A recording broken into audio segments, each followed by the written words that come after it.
ครับผมวันนี้ได้มาติดตามกับคุณพ่อพนอมจันนิศรีนะครับผมครับผมมีปัญหาเกี่ยวกับสุขภาพเกี่ยวกับฤทธิ์สะดวกวะครับครับผมเป็นฤทธิ์ดวงมานานแล้วครับผมก็เป็นนักความครับฤทธิ์ดวงผมนี่เป็นว่ามันเก่งกว่าหมู่ในโลกนี่ครับเป็นมากกี่ปีนะครับเป็นมาเลยห้อยตั้งก็นี่มัน40 ปีนี่แหละไปครับ40 ปีนะครับเป็สี่นสิบแล้วเป็นขนาดใดครับผมเป็นสุดยอดเลยครับดากปีนดากบวมแบบแสบแสนเลยแบบใหญ่ๆชอหน่วยไกลๆนี่ครับครับก็ไปเพื่อรักษาตามโรงพยาบาลบ่ครับตะกอนนี่ไปดูแต่ว่าบ่ได้ตัดบ่ได้ฉีดยาฉีดยังเอาตั้งแต่ยาเม็ดยานี่มากินพ่อดูเล่าครับ แต่ว่ากินไปแล้วรู้สึกดีขึ้นบ่ครับตะกอนน่ะไปโรงพยาบ่บาลครับบ่เป็นเลยบ่ดีเลยเฉยกัดทรมานคือเก่าเนาะทรมานคือเก่าจึงได้ครับจึงได้มาเจอกับผลิตภัณฑ์เสริมอาหารที่บ้านนะครับผมตอนนั้นผมเข้าโรงพยาบาลออกมาแล้วบัดนี้นี่ผู้หนึงเพิ่นมาถามหาว่าเป็นหยังเป็นโรคฤทธิ์สีดวง คือลุงปีดาครับอังคปานเพิ่นก็เลยแนะนำไปหาไอ้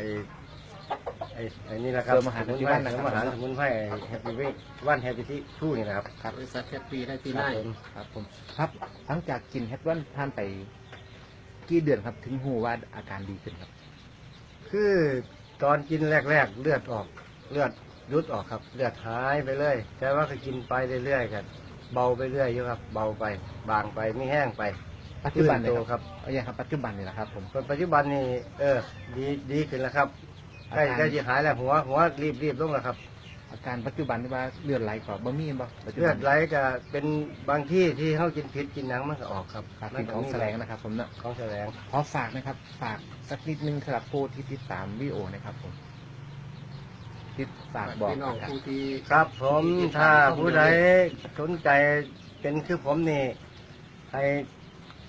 จีไว้ได้อครับนี่เด้อแฮปปี้วันแฮปปี้ทูนี่ครับเอาไปล่องเบิงผมนี่ไข้แล้วล่ะดีแน่แล้วดีสิเศร้าแล้ว แต่คำฟอยครับผมอนุญาตฝากนะครับ ครับขอฝากนะครับสำหรับพี่น้องผู้ที่กำลังดูกำลังส้มอยู่ในขณะนี้นะครับ นี่คือบริษัทแฮปปี้ได้ที่ไหนนะครับ โดยผู้ท่านผู้จัดการจุลพงษ์นันทจันทร์หรือว่าผู้จัดการปีครับได้มาบันทึกภาพนะครับของคุณปอพนอมจันดีศรีซึ่งเป็นโรคฤทธิ์สีดวนที่ไร้แรงที่สุด ปัจจุบันนะครับเป็นยังไงอาจารย์ ปัจจุบันก็ถือว่า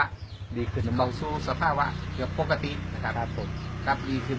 มากๆนะครับคือว่าดีขึ้นเกือบ100%ครับขอฝากเบอร์โทรเลยครับผม ครับสำหรับเบอร์โทรเอา เอาเบอร์โทรท่านอาจารย์คำฟอยก็ได้ครับ ครับเอาเบอร์โทรของผมครับ093-159-3198ครับว่าพี่น้องสนใจก็ติดต่อเข้ามาได้เบอร์โทรศัพท์เบอร์นี้ครับผมยินดีต้อนรับทุกคน ครับขอบคุณหลายๆนะครับผม ครับผ ค ม รับผมครับขอบคุณครับ